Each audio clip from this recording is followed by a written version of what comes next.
दोस्तों नमस्कार। मैं अनुराग गर्ग फरीदाबाद प्राइम न्यूज से।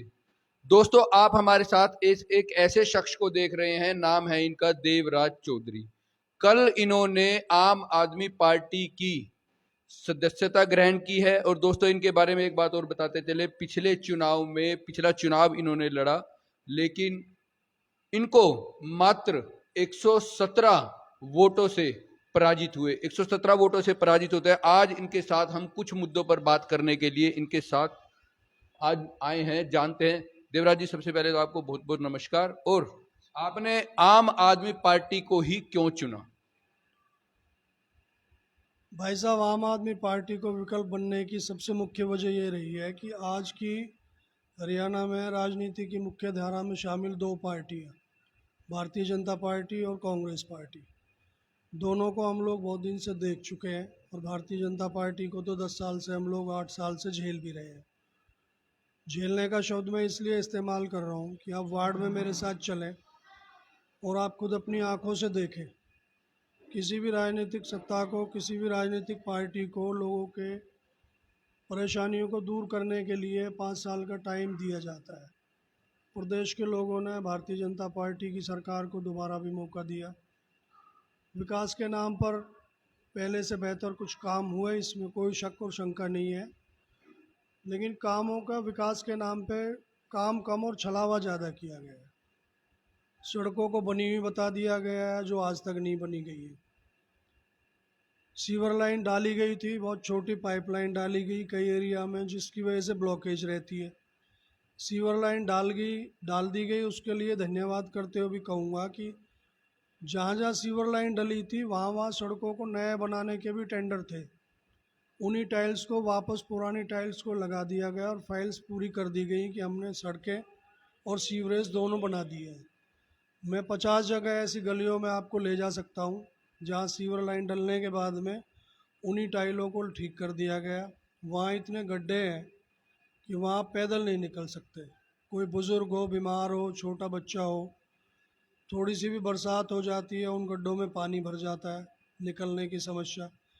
यानी कुल मिला के यहाँ परेशानी का आलम है जो ख़त्म होने का नाम नहीं ले रहा है। कांग्रेस के टाइम में भी यही रहा, विकास के नाम पे लीपापोती। और ऊपर से नीति ये थी कि नगर निगम में अनऑथराइज्ड, क्योंकि अवैध कॉलोनियाँ बहुत थी, उसके लिए कोई फंड नहीं था कांग्रेस सरकार के टाइम में, तो विकास नहीं हो पाया। और यहाँ विकास हो रहा है तो आप पत्रकार हैं, आप भी जानते हैं, विकास के नाम पे 200 करोड़ का घोटाला, 400 करोड़ का घोटाला। इन सब चीज़ों से बचने के लिए, और तीसरी बात जो मेरे जीवन में सबसे ज़्यादा महत्वपूर्ण है, हमने जिस परिवार में जन्म लिया वहाँ पर जातिवाद की कोई जगह नहीं रही।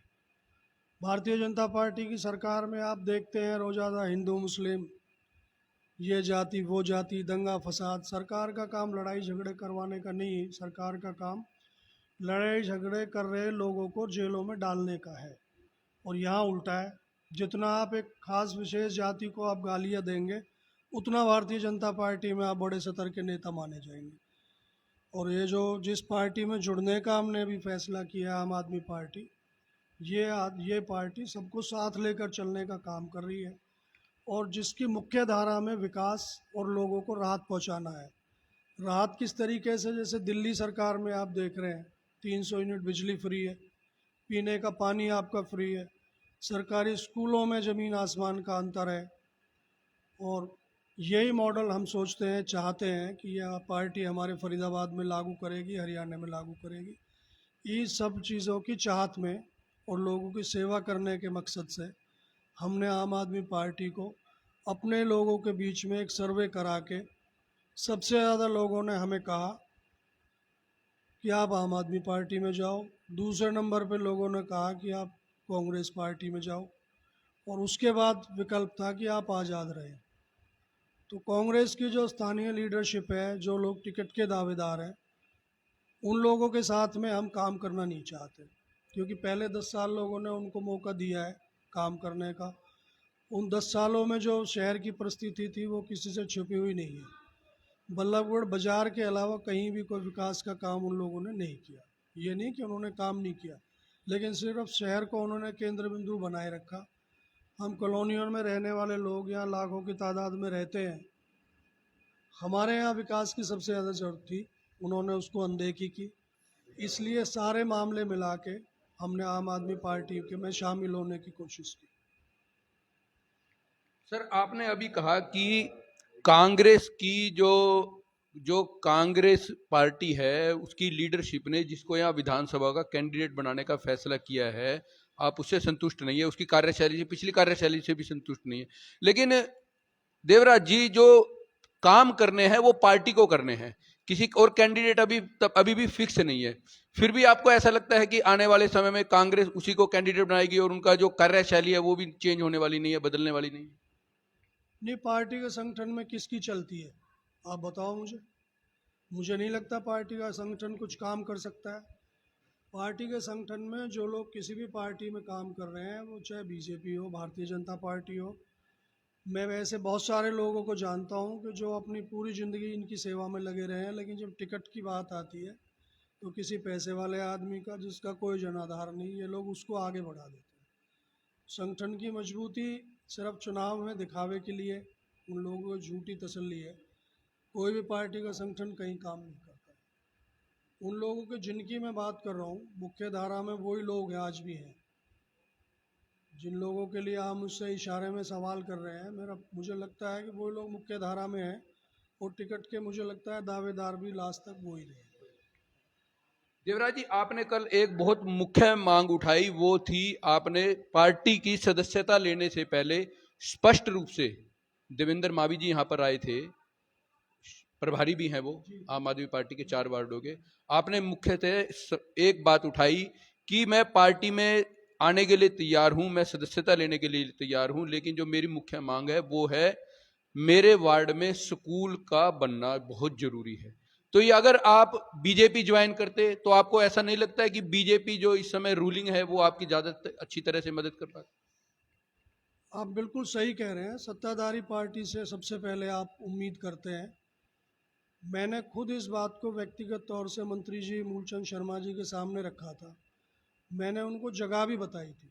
हमारे बहुत नज़दीक ही जहाँ हम बैठे हैं, यहाँ से 500 मीटर दूर, यहाँ डिस्पोजल है, वाटर टैंक है और बूस्टर पंप है नगर निगम की ज़मीन में। उसके साथ ही काफ़ी सारी ज़मीन यहाँ है, प्राइमरी स्कूल जिसमें बहुत अच्छे से बन सकता है। मैंने उस जगह के बारे में भी उनको बताया था। उन्होंने मुझे सहमति दी थी कि देवराज, आप मुझसे कोई भी ऐसा काम बताओ जिसमें समाज की मदद हो सके। मुझे बहुत अच्छा लगा, मैंने उनको बहुत खुशी से ज़मीन बताई। तो उन्होंने आज तक एक भी कदम उस ज़मीन के बारे में, सरकारी स्कूल बनवाने के बारे में नहीं उठाया। तो इसलिए आप ये कहें कि भी मैंने सरकार से बात क्यों नहीं की या कोशिश नहीं की, तो मैं ये बात आप मंत्री जी से भी पूछ सकते हैं कि मैंने खुद जाके उनको ज़मीन के विषय में बताया था। और अब मैं सरकारी स्कूल की ही बात क्यों कर रहा हूँ, ये भी एक सवाल आपने। सरकारी स्कूल की बात करने की मूलभूत और मुख्य वजह ये है कि शिक्षा जो है वो हमारा मौलिक अधिकारों में शामिल है। और इतनी बड़ी आबादी, इसमें अगर अब आप आबादी का हिसाब आप लगाएं तो वार्ड नंबर 43 जहाँ हम बैठे हैं, इसमें 44,000 वोट है। आप अनुमान लगा सकते हैं कि लाखों से ज़्यादा यहाँ पे आबादी होगी, क्योंकि 44,000 वोटर्स का मतलब है कि ऑलमोस्ट डबल फिगर में आप मान लो कि 88,000 या 1 लाख लोग हो गए।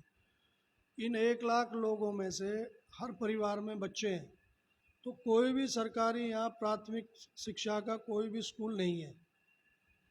तो ये जो आम आदमी पार्टी की सरकार ने दिल्ली में जो शिक्षा को लेकर, जो स्कूलों में, सरकारी स्कूलों में विशेषकर जो सुधार किए हैं, तो मुझे इस पार्टी में जाने की वजह ये रही है। हमें राजनीति या चुनाव इसलिए नहीं लड़ रहे हैं कि व्यक्तिगत हमारी कोई अपनी किसी चीज़ की ज़रूरत है। हम सचमुच में समाज के लिए कुछ करना चाह रहे हैं और हम लगातार कर भी रहे हैं। तो जो मेरी अपने मुख्य दिमाग में बात ये थी कि जब ये पार्टी दिल्ली में इस तरह कर रही है, या पूरे देश में केजरीवाल जी का एक नारा है कि हम प्राथमिक शिक्षा को फ्री करेंगे, अच्छी शिक्षा देंगे, अच्छे स्कूल के भवन बनाएंगे, इसलिए मैंने मुख्य इस बात को उठाया था। और ये यहाँ लोगों की, हमारे सब लोगों की ज़रूरत भी है।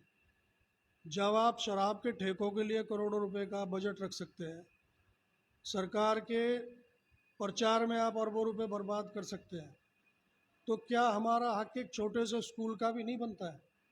तो मैंने इसलिए इस बात को प्राथमिकता से रखा है और इसलिए मैंने आम आदमी पार्टी में जाने का भी फैसला किया। देवराज जी, आपके पास आने पहले हमने अभी 1-1.5 घंटा पहले एक छोटा सा सर्वे किया था आपके वार्ड नंबर 43 में और वार्ड नंबर 2 में, जहां से मोहिनी सिंह जी के लिए आपने टिकट की मांग भी की।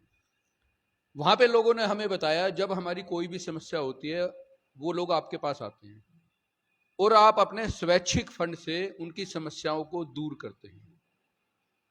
तो आपको नहीं लगता कि अब आप अपने स्वैच्छिक फंड से कब तक लोगों की समस्याओं को दूर करते रहेंगे? क्योंकि ये तो एक राजनीतिक कार्य है, क्योंकि राजनीति कहीं ना कहीं अपने स्वैच्छिक फंड से नहीं, राजनीति लोगों को सुविधाएं देने के लिए है। इस पर आप क्या कहें? देखो भाई साहब, ये एक इच्छा शक्ति की भी बात होती है। आप जिस समाज में रहते हैं, जिस समाज ने मुझे सब कुछ दिया है, मुझे ऐसे लगता है कि अगर हम थोड़ा सा भी अपनी ज़रूरत से ज़्यादा कुछ बाहर के लोगों के लिए भी कर सकते हैं तो मेरे ख्याल से प्रत्येक व्यक्ति को करना चाहिए। तो ये मेरा, मैं कोई बहुत ज़्यादा ऐसा नहीं है कि कोई बहुत धनवान आदमी हूँ लोगों को, हालांकि कुछ भी लोग सोचते हैं बोलते हैं। ये मेरी इच्छा शक्ति की बात है कि जो भी संभव है लोगों के लिए करना, हमें करना चाहिए। और मैं तो यहाँ तक भी सोचता हूँ कि अगर कोई बच्चा है, अभावग्रस्त कोई बच्चा है, अगर उसको पेंसिल की भी आप मदद कर रहे हैं तो उसके जीवन में आप बेहतरी कर रहे हैं। ये सोच रखे हम लोग, और हमारी बहुत बड़ी टीम, हज़ारों लोगों की टीम है।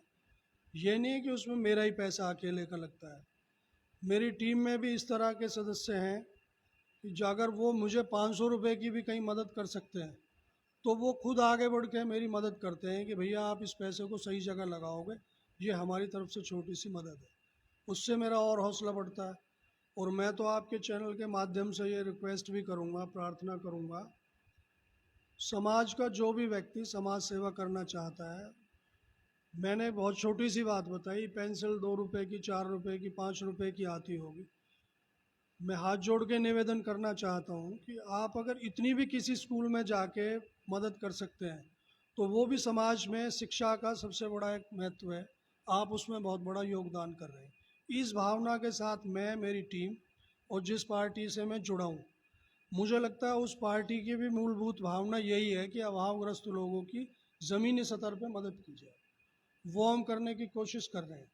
और चुनाव लड़ने की मुख्य वजह भी ये है, व्यक्तिगत कोष से आप हमेशा हर एक परेशानी का हल नहीं कर सकते। सरकार की मदद अगर इसमें हमारे साथ जुड़ जाएगी, पूरी ईमानदारी से हम लोग उस पैसे को लगाएंगे, पूरी पारदर्शिता, ट्रांसपेरेंसी उसमें रहेगी, तो हम सरकार की मदद से लेकर और ज़्यादा बड़े कामों को भी हम कर सकते हैं। जैसे स्कूल हो गया, डिस्पेंसरी हो गई, इस तरह की चीज़ें हम और बड़े हाई लेवल पे लोगों के लिए कर सकते हैं। एक अंतिम सवाल करना चाहूंगा मैं देवराज जी। अंतिम सवाल मेरा है, कल जब आप कार्यकर्ता सम्मेलन आपके यहाँ चल रहा था, देवेंद्र मावी जी आए हुए थे, आप मंच संभाल रहे थे, वहां एक छोटा सा बच्चा आता है, एक छोटा सा बच्चा जिसकी कोई भावना नहीं होती, उसको सिर्फ एक प्यार होता है। कहते हैं बच्चे भगवान का रूप होते हैं। वो आता है, वो आपको माला पहनाता है और आपके गले लगता है और आप उस समय भावुक हो जाते हैं। तो उस छोटे से बच्चे को देखकर वहां के सभी लोग ये कहते हैं ये जनता का एक प्यार है। आप क्या कहें? देखो, वो सच है। जो वो, अगर आप भावुकता से, आप इमोशनल एक लाइफ जीते हैं, आप जब लोगों की परवाह करते हैं, उनकी तकलीफ़ को ऐसे लगता है कि भाई ये आदमी दिक्कत में है, कि मेरा परिवार का कोई मेंबर दिक्कत में है, उस भावनात्मक तौर से हम लोगों के साथ जुड़े हुए हैं। जब एक छोटा सा बच्चा आके भी हमें अप्रिशिएट करता है, एक आम इंसान जो भावनाओं के साथ जीवन जीता है, उस पर फ़र्क पड़ता है। एक अच्छा भी मुझे लगा, और मुझे लगता है कि इस प्यार को बनाए रखने के लिए एक मेरी जिम्मेदारी भी है। जब आप एक बच्चे तक का भी आप दिल जीत लेते हैं तो वो जो मेहनत है इसके पीछे, वो मेहनत और ऐसा ही करते रहने के लिए मुझे प्रेरित करती है। वो जो भावुकता थी, मुझे कोई आदमी ऐसे कभी रुला नहीं सकता किसी में, मुझे नहीं लगता इतना सामर्थ्य है कि किसी वजह से मुझे वो, लेकिन एक भावुक आदमी के तौर से एक छोटे बच्चे से मिला प्यार जो है, वो मेरी जीवन की सबसे बड़ी कमाई मैं उसको समझता हूँ। और मैं पूरे विश्वास और गारंटी के साथ रह के आपसे बोल रहा हूँ आपके चैनल के माध्यम से, जब तक भी मेरी आखिरी सांस है, जिसकी भी मदद करने के मुझ में सामर्थ्य रहेगा, बिना किसी कंडीशन के, बिना किसी लालच, बगैर किसी दबाव के, बगैर बदले में उससे वापसी में कुछ किसी चीज़ की उम्मीद करने के, पूरी 100% ताकत से हम इस तरीके से सेवा करते रहेंगे। साथ ही साथ में मैं इसमें एक और बात भी, अभी कुछ और भी मेरे को इस तरह की भावनाएं मन में आ रही हैं। थोड़ा सा आपके पास वक्त तो होगा? जी जी जी बिल्कुल। हम पिछला चुनाव लड़ रहे थे, प्रचार से मैं वापस आ रहा था। एक रिक्शा चालक ने मुझे, यहाँ एसडीएम स्कूल है हमारे पड़ोस में, वहाँ उसने मुझे हाथ दिया। हम गाड़ी से उतरे, मेरे साथ 3-4 लोग थे। उन्होंने मेरा पैर छुआ, मैंने उनको मना किया कि नहीं आप मुझे बात बताओ। मुझे लगा कि उनका कोई काम होगा। मैंने कहा आप मुझे बताओ क्या बात है, आप मेरे पैर छूने की ज़रूरत नहीं है, उस लायक मैं आदमी भी नहीं हूँ, बात बताओ मुझे आप। उसने कहा भैया मैं आपसे 1 मिनट आप रुको, मैं आपसे कुछ बात करना चाहता हूँ। मैंने कहा बताओ। वो गया, उसने अपने रिक्शे की वो जो रक्षा जो होता है उसकी सीट हटाई उसने। उसने एक छोटा सा कपड़ा निकाला, उसमें पैसे थे, और उसने ये कहा कि भैया मैं देखता हूँ आप इतना पैसा अपनी तरफ से खर्च कर रहे हो, ये मैं बहुत दिल से, बहुत आत्मिक खुशी से, मतलब मैं अपनी आत्मा से ये आपको आपके काम में मदद देने के लिए करना चाहता हूँ। जब मैं वहाँ पर सड़क पे खड़ा होकर मुझे एकदम से रोना आ गया। देखिए जब आप इस लेवल पे, आदमी बदले में आपकी मदद कर रहा है, एक रिक्शा चालक, पता नहीं उसका वो पैसा उसके लिए, उसके बच्चों के लिए आटे में कितनी मदद करता, क्या करता, वो पैसा मुझे उसने दिया। मैंने उससे हाथ जोड़े, मना किया कि भैया अभी हमें ऐसी कोई ज़रूरत नहीं है, अगर ज़रूरत होगी तो मैं बिल्कुल आपसे 100 रुपये भी उधार ले लूँगा, आप मेरे भाई हो। उसने कहा नहीं बाबू आप मेरी बेइज्जती कर रहे हो। उसने मुझे वो 497 या 98 रुपये वो थे, वो मेरी जीवन की आज तक की, मैं उसको सबसे बड़ी कमाई समझ के और उसको अपने मंदिर में रखता हूँ। मैं अभी भी आपको वो पैसे मंदिर में रखे हुए दिखा सकता हूँ। इस तरह की भावनाओं के साथ हम लोगों से जुड़े हुए हैं। आप इसको चुनाव से अगर देखते हैं तो ये हमारे इस सेवा की, ये मुझे लगता है ये कहीं ना कहीं उसके साथ नाइंसाफ़ी, इस तरीके से, मतलब इस लेवल तक लोग हमारे साथ मदद में जुड़े हुए हैं। तो मैं भगवान से इसकी शुक्रिया करते हुए इस पूरी जनता का धन्यवाद कहने के लिए मेरे पास कोई शब्द नहीं है। चुनाव मेरे लिए कोई इतनी महत्वपूर्ण कोई बात नहीं है, इतना मैं एम्बिशियस नहीं हूँ कि मैं राजनीति नहीं करूँगा, चुनाव नहीं लड़ूंगा तो जीऊँगा नहीं, ऐसा कुछ नहीं है। इस सब का मुख्य लक्ष्य यही है कि और लोगों की मदद ज़्यादा से ज़्यादा सरकार की सहायता से भी की जा सके। मैंने ये कहानी भी आपको इसलिए बताई है कि ये नहीं है कि मैं ही लोगों के लिए कुछ कर रहा हूँ, थोड़ा बहुत जो भी कुछ हम कर रहे हैं। और मुझे तो ये भी, इस बात पे भी विश्वास करता हूँ कि अगर कुछ कर रहे हैं तो इस हाथ से दी हो कि इसको भी नहीं खबर होनी चाहिए। मैं इतना ही सिर्फ कहना चाहूँगा, मैं कुछ थोड़ा बहुत कर रहा हूँ तो लोग मुझे बदले में उससे लाख गुना ज़्यादा मुझे दे रहे हैं, वो मेरे लिए बहुत बड़ी एक संपदा है। दोस्तों ये थे हमारे साथ वार्ड नंबर 43 से आम आदमी पार्टी के देवराज चौधरी, जिन्होंने कल अपनी सदस्यता ग्रहण की है और अपने बारे में संक्षेप में बताया। और दोस्तों एक बात और बताते चले, बहुत ही भावुक इंसान है। एक वाक्य हमने आपको कल बताया था, एक वाक्य देवराज जी ने आज हमें बताया। ये अब जनता तय करेगी कि देवराज जी के बारे में कैसे सोचती है, क्या सोचती है। मैं इसमें फिर बताऊंगा आपको, जनता की तरफ से हमें रत्ती भर भी कहीं भी कोई शंका नहीं है, कहीं भी किसी 1% भी किसी किस्म की। हम वार्ड नंबर 2, वार्ड नंबर 43 और वार्ड नंबर 44, 3 जगह हमारी टीम का, मेरे अकेले का नहीं है, एक अकेला आदमी ज़्यादा कुछ नहीं कर सकता है। हमारी टीम का 3 जगह बहुत ज़बरदस्त लोगों पे प्रभाव है। हमारी टीम के सदस्य 3 वार्डों में बहुत समर्पित हैं, बहुत ज़ोरदार मेहनत कर रहे हैं। आम आदमी पार्टी जिस आदमी को भी यहाँ से टिकट देगी, मैं दावे से आपसे वायदा करता हूँ, गारंटी मैं आपको देता हूँ कि हम तीनों सीटों को यहाँ से जीत के पार्टी के झोली में डालें। मेरा ये आपसे वायदा भी है और दावा। दोस्तों अभी आपने देवराज चौधरी जी को सुना। हालांकि हम एक बात मानते हैं कि भावनाओं की राजनीति में कहीं कोई जगह नहीं होती, लेकिन भावनाएं कहीं ना कहीं लोगों की हर उस आदमी से जुड़ी हुई होती है जिसकी वो सहायता चाहते हैं, जिसकी मदद चाहते हैं और जिस पर विश्वास करते हैं। और देवराज चौधरी जी भी वार्ड नंबर 43 और वार्ड नंबर 2 से एक ऐसा ही चेहरा है जिन पर जनता आंख बंद करके विश्वास करती है। और इसका एक उदाहरण है पिछले चुनाव में हार का और जीत का जो अंतर है वो मात्र 117 वोट का रहा। मैं अनुराग गर्ग, फरीदाबाद प्राइम। बहुत बहुत शुक्रिया।